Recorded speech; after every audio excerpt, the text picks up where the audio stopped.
the match before I could get her.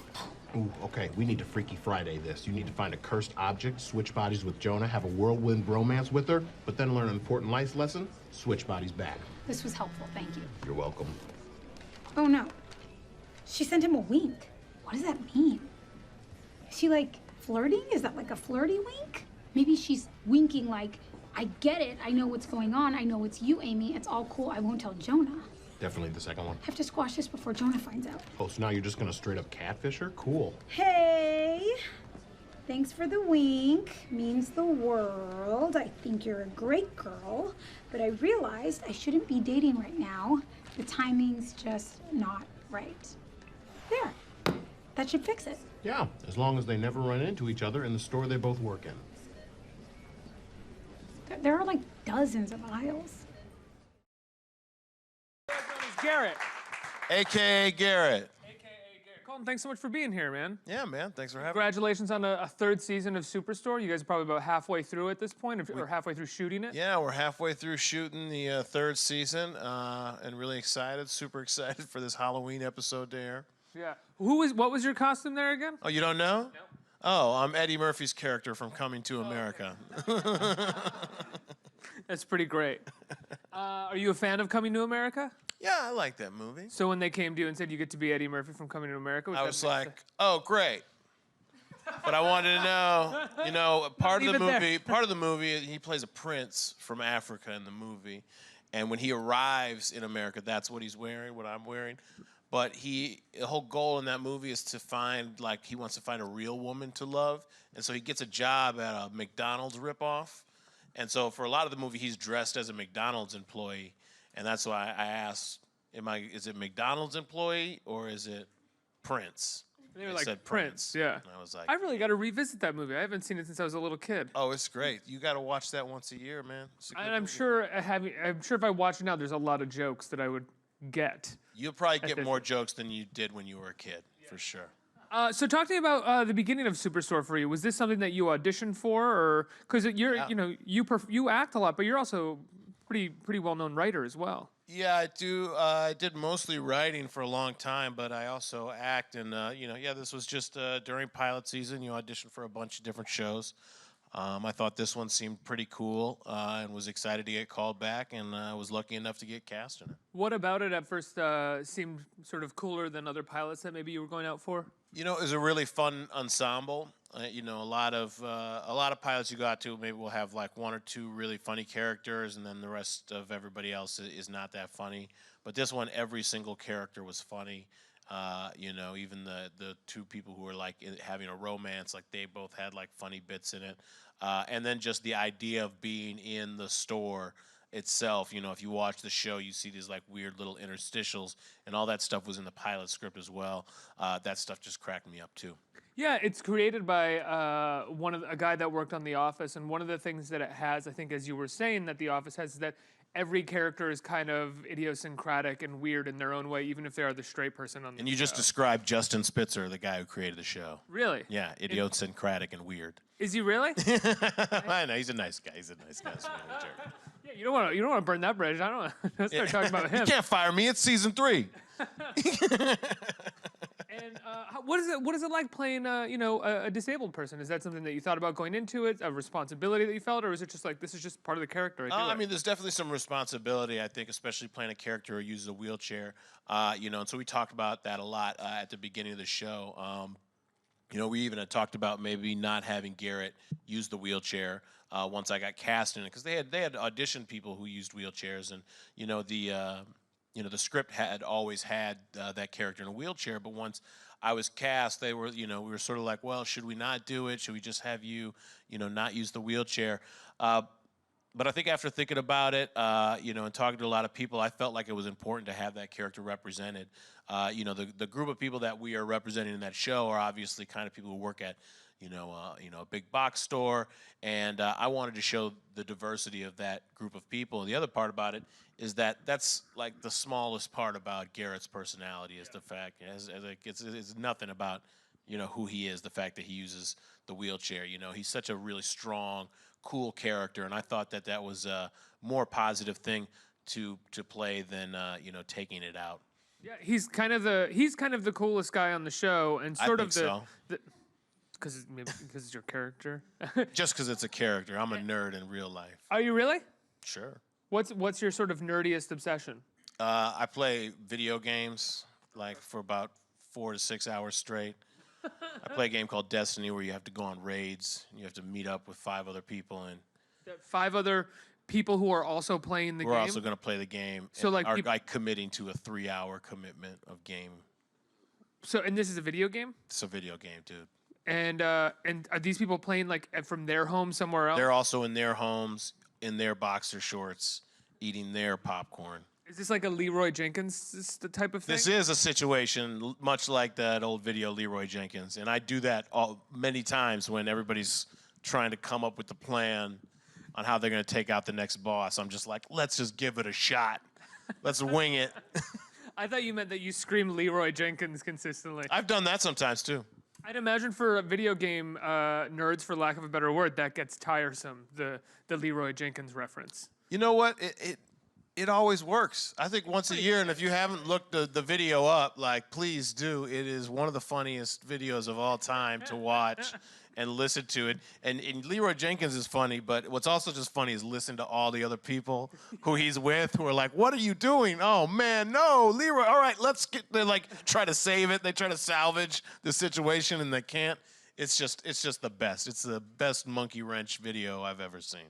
And like you said, you wrote for Key and Peele. You've written for Eric Andre's show. Are you a comedy nerd as well? Like, did you love comedy growing up? I mean, I definitely love comedy. I wouldn't say I'm a comedy nerd because there's some guys out there who are like, I know every sketch and every show, and that's not me. But too much. That's too much. That's too much for me. But I do love comedy, yeah, and I loved. I was very lucky to work on Key and Peele, and definitely lucky to do not a ton of work, but I've worked a few times with Eric Andre, and I've just known Eric for years, and he's just such a super funny guy. So it's wonderful to work with those guys. When you jump on a show like Superstore and you have a writer's background, I mean, is it hard for you to just sort of at that point just do the other writers' lines, even if they're great work and the writers are really great? Do you sort of? Not really, because again, like the writing's so well done on the show. The characters are really well defined, and all the writers who work in the room do a great job of creating what we want. Obviously, sometimes some things will come onto the set, the scripts or whatever, and we'll tweak them just so that it's a little bit more, the way that we talk as the individual actor who's playing the part. But I've never had any issue, where I felt like I had to be like, what? Who wrote this? Get this out of here. Give me that computer. And, I'm going to write it. Have you found that the writers over the course of the last 2, going into 3 seasons, have started sort of writing for you a lot more, or knowing things that you might want to do, or definitely. I mean, because you'll notice in the first season, Garrett talks a lot about comic books a little bit. Well, I'm not super into comic books, but I do love video games, and you'll notice as it sort of morphs, especially in this 3rd season, there's a lot of episodes where Garrett's talking about video games. And he sounds really cool when he does it. Wait, what is the name of the video game that you mentioned before? Destiny. Destiny. Yeah. Destiny 2. Destiny 2. Yeah. And how long have you been playing this game? Oh, man. I better get a check. Destiny 2, Destiny 2 I've only been playing since it came out, which is last September. But the original Destiny, geez, I mean, I must have been playing it for about almost 3-4 years, it feels like. What led you into the sort of are these technically RPGs? I would call them first-person shooters. Oh, they're first-person RPG elements, yeah. Oh, it's a first-person shooter. Okay. Yeah. More. It's not like a Final Fantasy.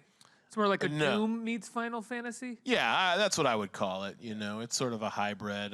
You're running around first-person shooter style, but you're also trying to like get your engrams and make sure you have enough. Is that what Halo is like? Well, Halo's like that, but without trying to like find anything. And in Halo, you're just shooting everything. And I also love Halo. That's the game that got me into going online and playing for days. You play for days? Oh yeah. I could play Halo for days and not realize it. Well, you've got. We met your child back there. Yeah. She's about 19 months old. Are your days of playing video games over? Does that? Pretty much, yeah. Pretty much when I'm with her, there's no video games possible. She's the video game now, but yeah. In what way? Well, just it's more entertaining to play with her than it would be to play with a video game. Yeah, it'd be kind of sad if it wasn't. Yeah, that would be a sad Yeah, day. go over there. Hold on. Then I'd have to just give it up. So what was it like writing for Key and Peele? That was the best. Writing at Key and Peele, I had worked with Jordan and Keegan at Mad TV for a long time, and Key and Peele was just basically an opportunity for us to do all the sketches that we couldn't do when we were at Mad TV. And we also were able to bring in some of our best friends to write with. So it was a blast. It was a dream job. It's really tough, even, and I love working on Superstore, but it's going to be very hard to ever top, where literally everybody who was there was an old friend of mine. We had worked on different sketch shows for years, and we finally were getting a chance to work on one together. And you were kind of like there was really no parental guidance on that. You guys could just sort of do the sketches that you wanted, like you said, right? Yeah, no parents allowed. We did whatever sketches we wanted to do. No rules. That's what we came here for. That's right. Key and Peele. What was it like at Mad TV then, though? How did Parents allowed. Parents allowed. What was the guidance like there in terms of the sketches that you could get on air and how you? Well, Mad TV was a super fun show. It was a network sketch show. I don't know how many. I mean, I'm looking at. I don't even know if anybody out there ever watched Mad TV. Mad You TV. saw it? Okay. All right. So Mad TV. It was just a different vibe. There were a lot of parodies on Mad TV. It was kind of like the bastard stepchild of In Living Color. Exactly. Yeah. That's a great way to put it. It was like In Living Color if you bought it at Target. Yeah. But to be fair, even though In Living Color in like '94 was amazing, I've gone back and watched In Living Color, and In Living Color in rewatching it is kind of like you bought it at Target. Yeah. Well, yeah. It's not that. There's some great stuff and classic stuff, but there's a lot of really bad parodies. Well, because back then though, it was sort of just like, oh, there's black people Yeah. on TV. They let us have a show. Like that's what In Living Color was like back then, and now we're sort of like, oh, okay, cool. We got a lot of shows now. Still should have more. That's absolutely true. When I've gone back and watched it, and the one thing that's been really shocking to me, outside of how offensive some sketches were on In Living Color, was I mean, there was some stuff on In Living Color that was like, Oh, there's stuff. There's no way that they could yeah, they could put it on TV. and it's like, I don't know if you would want to put this on TV anymore. People would be very offended by a lot of stuff in Living Color. But all of a sudden, it would be like the Fly Girls would come out, and that would be like, I cannot believe this was on in like '91. That must have been blowing people's J-Lo. minds. And then like Tribe Called Quest would come out or something. Yeah. It'd be insane. It's like that's like 8:30 on a Thursday night. Yeah, man. I don't know. So In Living Color was great. Go check out In Living Color. But so going into Key and Peele, like, what were your guys' main influences in terms of doing those sketches? Wow. Well, we had a lot of influences. In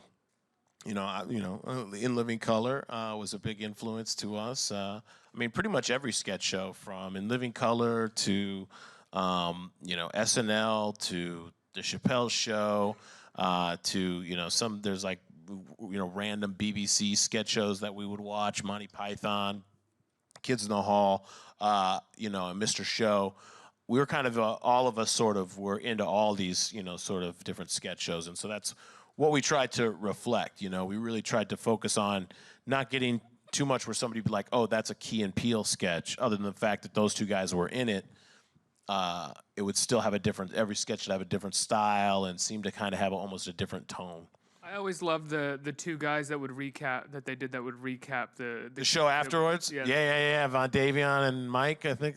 I love those two characters. They're so great. Much. Yeah. And there's people who who don't realize that that's Key and Peele. There are people who get mad at them online, and they'll like write comments and be like, "You guys suck. Your guys' ideas are stupid. Why would you think that's a good idea?" If you guys don't know who they are, Jordan and Keegan played these other characters who would critique the episode that just aired, and they'd give their ideas on how they think it would be better. And their ideas were always like to add farts or boners to it. Like, it was always like ridiculous ideas. They were so enthusiastic and excited about their ideas. Yeah. They would be their own ideas, which were terrible, would blow their mind. They thought they're the best ideas ever. I love those characters. Yeah. I want them to come back and recap all of Jordan and Keegan's new project. like I want to see After Davey Get Out, Von Davian and Mike are like, man. Von Davian and Mike like recap Hamlet or Macbeth, which they did over here. That'd be amazing. You have also a movie coming out as well soon, right? I do. November 22nd, Laser Team 2 comes out on YouTube Red, so you definitely got to check that out. Talk to me about what Laser Team 2 is. Well, Laser Team 2 is the second part of Laser Team. Laser Team 2 is Laser Team 1. It's about 4 bozos who end up getting a super suit. And each one of them puts on a different part of that super suit. So one guy puts on the helmet, one guy puts on one of the arms, another guy puts on the other arms. I put on the boots. And so, separately, we're not that effective, but together, we're a laser team. And somehow, we have to beat the aliens. Spoiler alert, first movie, we beat the aliens. Second movie, you don't? Second movie, you gotta tune into YouTube Red to see what happens. God, but there's more aliens, aliens, and there's more Laser Team. Yeah, You're telling me they might not beat the aliens. There's always a chance. Laser Team 3 hasn't been written yet. We could have a cliffhanger ending. That's very possible. Yeah. It's very possible. When did you start writing comedy and performing in comedy? Oh, I started that in high school. So I started probably very young doing improv comedy at my high school. Where was that? In St. Paul, Minnesota. In St. Paul, Minnesota? Yep. And then was it like, did you go to college, and then after college you sort of went out to LA and started performing or submitting packets? Sort of. I made the mistake of before I went to college, I visited New York about 3 weeks before I was supposed to start college. And then I went to college at the University of Minnesota, which is a beautiful campus. But I had just spent, a few weeks in Manhattan, and I couldn't get that out of my head. So I left college after about 2 weeks and moved out to New York and, attempted to do stand-up and sketch comedy and just tried to kind of get into it that way. How'd it go? 20 years later, I was on a television show. It went great. No, it was awesome. I, met a lot of great people, worked with a lot of really funny people out here. I ended up auditioning for a theater that was in Amsterdam, and so I went out there and worked there for a few years doing comedy. After that, moved back out to New York, did a show called Boiling Points for a while on MTV where I would prank people. And after that was over, I moved out to Los Angeles. How long did you do Boiling Points? I did that for about a year. What was your favorite prank that you did? My favorite prank that I did was a prank called Colton's Wish. And it was, I was working at a store not too far from here, just up Broadway here. And I had a little charity thing in front of me with a picture of a baby, and it said Colton's Wish. And when somebody would buy something, I go, would you like to donate the change to charity? And if somebody said yes, they're assuming I'm just going to drop the coin change, but I would just jam all of their change, including the bills or whatever. I just jam it all in the thing, and then they get upset. And I'd be like, well, don't you care about this little, this kid, this Colton wants his wish. And they're like, I don't even know who that is. And I'd be like, I'm Colton. And they were like, what? No. And then they get mad at me, and then they win $100 if they don't get too mad. How do you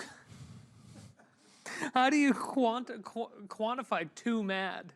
You know what? That was always up to the producers, but obviously if somebody swore at me, and the thing that was funny about that one is there was a guy who won, ended up getting $100, but when the producers were giving him the money and having him kind of sign stuff, he was like, yeah, man, I'm glad I didn't freak out, but I did have a box cutter in my pocket ready to go. And they were like, oh.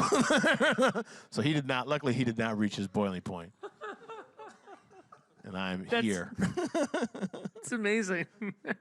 He was telling them you won because you didn't get that mad. You didn't get that mad, yeah. You got irritated. You didn't really stand up for yourself, and you didn't slash anyone's face with a box cutter. Here's $100. So you said you've done a little work on the Eric Andre show. What has your work on that show been like?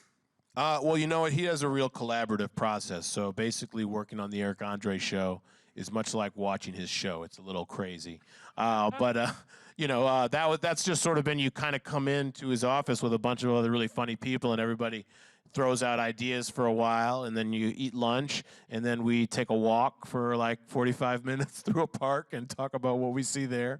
Yeah, that's been my experience working on the Eric Andre show.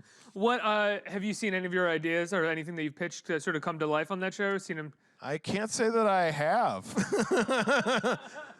You know, it's always there's things that I was there in the room and while we were all talking about it, but it's not like, it really isn't like one of those shows where everybody comes in with like a full-fledged idea. Like, it really is this awesome collaborative world that and then obviously then once he gets a hold of it, he totally Eric Andre's whatever it is, and like turns it into a whole nother thing. So and he's got a great project he's working on right now that I can't wait for you guys to see too. So that's great. Yeah. Do you have a sketch from Key and Peele that you're most proud of? That, like, when Key and Peele ended, you kind of walked away and you were like, that's my golden goose? Well, I love all of them. I mean, there's definitely some things where I was like, oh, I love that I got that. Like, I had a sketch that had a puppet in it.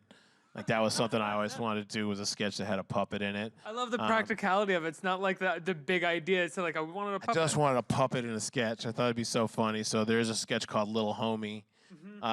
And that is where a guy is like going to see his parole officer, and his parole officer is asking him questions, and he doesn't want to talk to his parole officer, and his parole officer's like, well, maybe if you won't talk to me, maybe you'll talk to Little Homie. And then he just pulls up a little puppet. And it makes me laugh. Just the idea of a puppet makes me laugh showing up. But I love that. And, the best thing about Key and Peele, too, is that a lot of the sketches were sort of just based off of stuff that we did in the office. And so one time I came to a meeting, and all the seats were taken. And so I just kind of just leaned against this, this like little, shelf that was not sturdy enough to hold my weight. And so I'm just kind of like awkwardly leaning there, and they're like, hey, man, why don't you just go grab a chair? And I'm like, no, let's just do the meeting. They're like, seriously, go get a chair. And I was like, no, we'll just do the meeting. It kind of turned into this bit where I was like, I'm not getting a chair, just start the meeting. And so we ended up writing a sketch. And so if you look up Proud Thug on YouTube, you'll see a sketch about a guy who refuses to get a chair and where that leads him. Let's get some questions from the audience. Who has a question? Someone right here. Hi.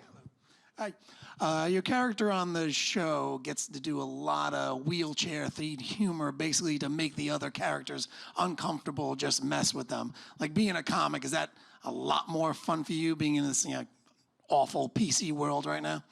Well, we definitely, it's definitely fun anytime I can make, comedy that can, kind of make other people uncomfortable. Whenever we're doing any sort of comedy that comes out of that Garrett uses a wheelchair, we're really focused on making sure that it's not like a joke about the wheelchair or, a joke that would, at the expense of the wheelchair. We try to have them be really like, just like in good stand-up comedy, like really be sort of a truth, joke.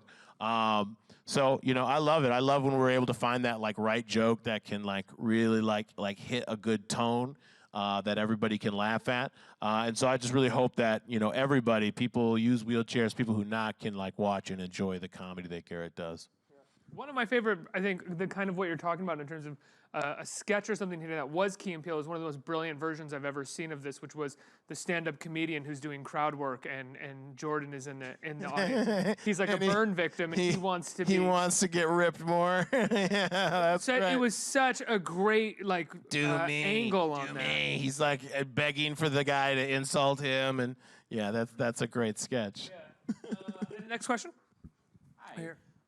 Huge fan of the show and your work on Key and Peele. I was wondering, since you're working as an actor for this show, do you kind of miss, being in like creative control, like as a writer, or do you enjoy both? Yeah, that's an interesting question. The nice thing about Superstore is they really let us, work with it. I don't necessarily come up with all the storylines, but they let us improvise. They let us have a lot of fun.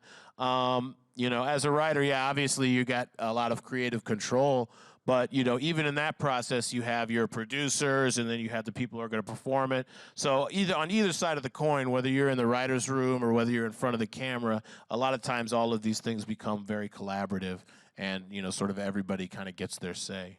You know, we were talking about being a comedy nerd in comedy, and I just realized that we forgot to mention working with Marc Mckenna. Oh, my goodness. Can you believe it? That was, when I found out he was on the show, I was like, oh, man, how am I going to talk to this guy? Yeah, it's one of those weird things where it's like I've met, like, you know, celebrities come through here all the time, and when the Kids in the Hall are one of the few times where I've been like, it's Bruce McCullough. Like, I don't know how to deal with this. Yeah. You know? They just mean so much to me from when I was growing up. They're great. And what's even greater is we play Destiny together now. So he's one of the guys that I go on raids with for hours. Are you serious? Me and him played for 9 hours one day recently. 9 hours. I bet he Leroy Jenkins it sometimes. A little bit. A little bit. I think we have time for one more question. Hi there. So being on Superstore, I feel like it's a cast of funny people just working together. So I feel like there must be some funny stories from set. Do you have anything? Yeah, we have a lot of fun on the set. You know, one of our favorite things on set to do is mess with Ben Feldman, and I love it because he's such an easy target. Why is that? Because he's just a nerd. Like he is, you know, when you think about Jonah, he very much is like the character. You know, he's a foodie. He's always talking about artisanal cocktails and like new gastropubs that have opened, and you know, it's just like where you're just like, shut up, man. Like nobody cares about that stuff. So I'm always messing with him. So one thing, and this is you know, this might be a little inside, but so sometimes when you're shooting a scene, you know, you'll shoot kind of the camera going your direction, and then they'll shoot the other direction to get the other character doing their thing. And if they're shooting it dirty, that means that part of your shoulder is in the shot, so you have to be there even though you're not on camera, and sometimes you're not even talking. You just kind of have to sit there while the other person shoots the scene. And so I was shooting a scene once with Ben, and then they shot the other way to get what we were looking at and talking about. And, you know, because I'm using the wheelchair, I'm down a little shorter, and, you know, he's standing up there. And so I go to one of the cameramen and I go, hey, could you just say that we need to have Ben come back to set to get his shoulder in this shot? And the cameraman's like, all right. So he tells the director that we need to have Ben come back. And so Ben had to come and just stand in the corner of the shot for maybe a half hour. While they're shooting all this other stuff, and he was just kind of like, at one point, he looked over to the monitors and was like, I don't need to be here. There's no reason for me to be here. And we all laughed at Ben's expense, as we always do. So he's kind of tightly wound, and you guys like breaking him down a little bit? Yeah. He's just I don't know. He's just like the eternal little brother. Like you could just constantly make fun of him. He knows that he's going to get made fun of. You know, it's just who he is. Well, Colton, thanks so much for coming in, man. It's been a pleasure Of talking to you. course. Superstore, what night is Superstore on for people to check out? Thursday nights, 8, 7 Central on NBC. Thursday nights, 8, 7 Central, NBC, and Laser Force 2. Laser Team 2, November 22nd, YouTube Red. Laser Team 2, November 22nd, YouTube Red. Colton Dunn, everybody. Thanks so much, man. Thanks, guys.